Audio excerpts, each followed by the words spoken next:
In the last several videos, we looked at the case where we have functionals of one independent variable. So u is a function of x. We derived the Euler equation, which gives us a differential equation for the stationary function of our functional. And we did a couple of examples to illustrate how to solve the problems. Remember that three-step process: get the functional, get the Euler equation from the functional, and then solve the differential Euler equation to get the solution. Now in the rest of chapter 2, we're going to look at some situations that go beyond that base case that we've looked at in section 2.1.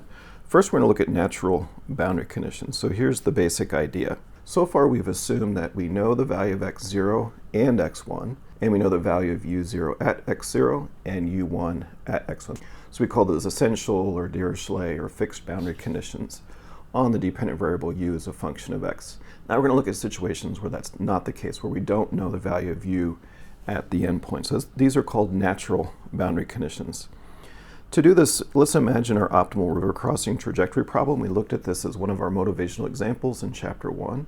And you remember we started on the left bank of the river at a location x0, u0, and we determined a functional from which we could find the path to get to the right bank of the river at x1, u1. Now let's say, rather than fixing the point on the right bank, let's say I just want to get across the river in the minimum amount of time from my current location x0, u0. I don't care where I end up on the right bank, so I don't care what u1 is. I just want to get across the river as quickly as I can. So I don't have a specified value of u when x is equal to x1, so then of course the question is, what do we do? So let's go back to equation 212. This was right in the middle of the derivation of our Euler equation, right after we did the integration by parts, but before we applied the fixed boundary conditions. And this is what we had. We had a term evaluated at the endpoints from the integration by parts, and then we had the integral of the thing in square brackets times delta u is equal to 0. And remember what we said. So we had the integral of this thing in square brackets times an arbitrary function. So this had to be 0 across the entire domain, and that gave us the Euler equation partial f partial u minus ddx of partial f partial u prime is equal to 0. Then for the boundary conditions, we said, okay, well, I know u at x0 and I know u at x1, so therefore it doesn't vary, and delta u was equal to 0. Okay, now that latter piece is no longer the case. So let's think about this term here, the one evaluated at the endpoints from the integration by parts.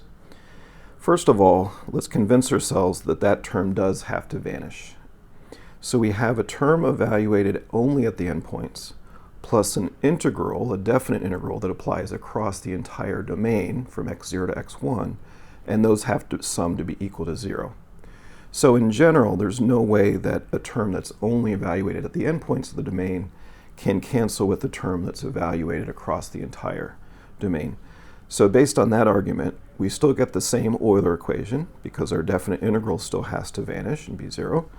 And now this term also has to vanish and be 0. Again, it doesn't vanish in this case because u is known and therefore doesn't vary. So what does that mean? Let's take a look at that. So here is that first term again.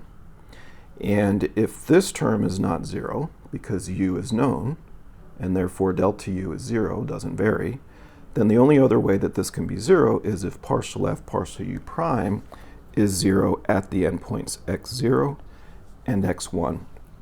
So that leads to our natural boundary conditions for this case where our functional has an integrand of this form x u prime.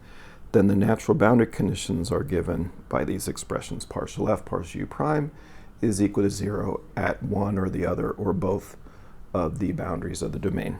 So these replace our fixed boundary conditions that we had in the previous section, and we call these natural boundary conditions because they just arise naturally out of the derivation of the Euler equation.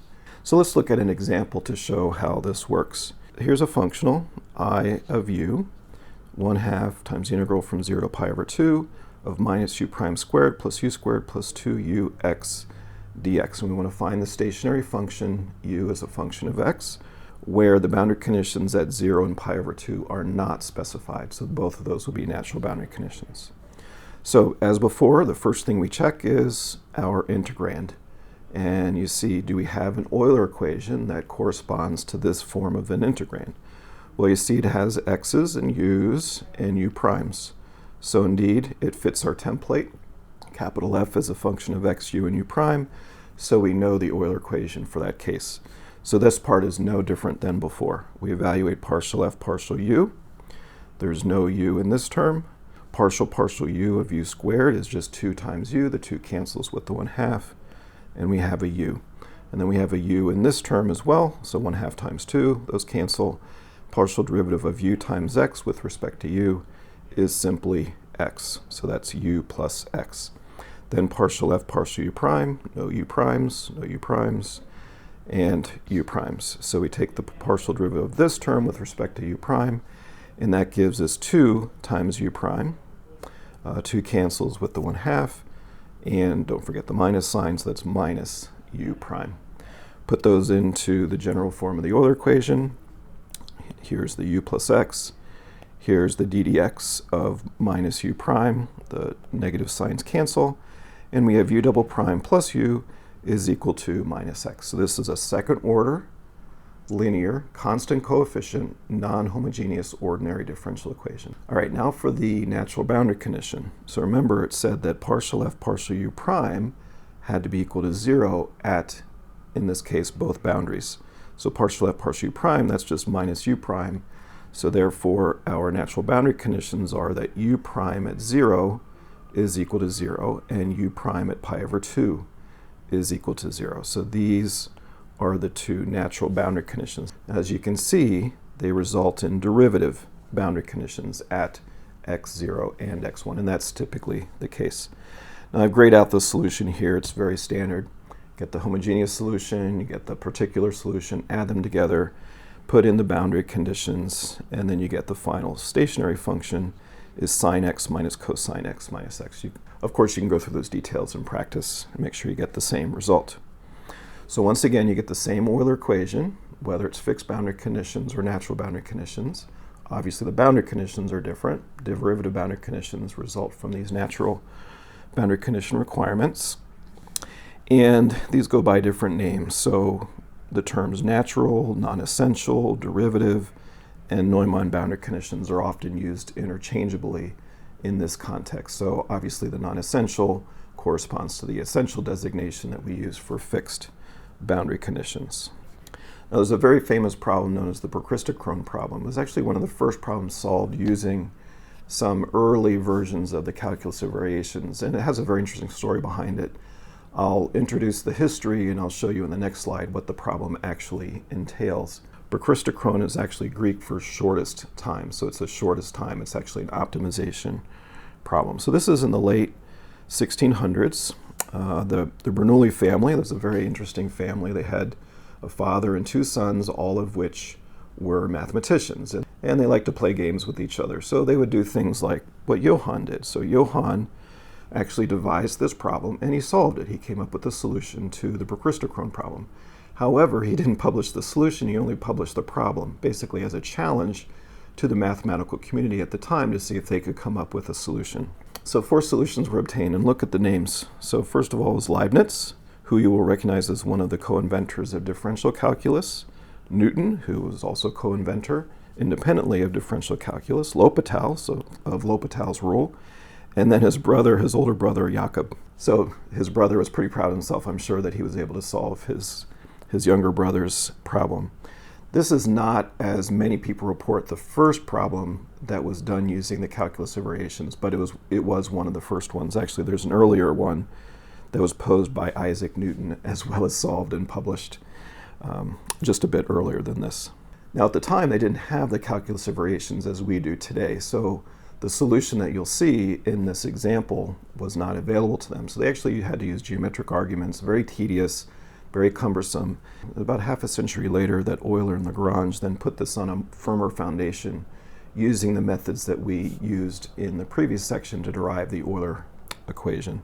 So here is the Procristocrone problem. The question is, if I had a mass m, and I start at the origin of my coordinate system, I want my mass, think of it as a bead, I want to get that to this vertical line at x1 is equal to b. And I don't care where I hit the line, I just want to get there in the shortest amount of time where this bead is going to slide along, say, a frictionless wire of the shape u of x. And so the question is, well, what is that shape? What is the shape u of x that minimizes the travel time of our bead to get to that location x1 is equal to b, under the influence of gravity and so forth. Again, no friction. So I'm actually not going to show the solution here. It's a terrible problem to learn from. The solution is here. It goes on for several slides, quite a few slides. And the form of the solution is a bit unsatisfying. It turns out to be a parametric solution where you have both the independent and the dependent variables written in terms of a third variable. Remember, we ran into those a few times in our math classes, hardly ever in an engineering class or a science class. But in any case, the final result, the shape is what's called a cycloid. And a cycloid actually is the shape that if you were to take a wheel, say a tire, and put a mark on the edge of the wheel, and as the wheel rolls on a flat surface, that mark will trace out the shape of a cycloid. And that's what you see here. So this is the cycloid shape. There's also an additional problem known as the Procristocrone problem, which is Greek for same time, and actually has the same solution. So the Procristocrone problem has an interesting property in that no matter where you start your mass, m, along this wire, it will get to this point in the same amount of time. And the reason for that is because if you start up here, you see that the wire is more vertical, so there's more action of gravity, whereas if you start down here, it's nearly horizontal, so the gravity has less of an effect. So in the end, you can show actually that no matter where you start, you'll get to the finish line at exactly the same time. So that's the Procristocrone and the Procristocrone problems.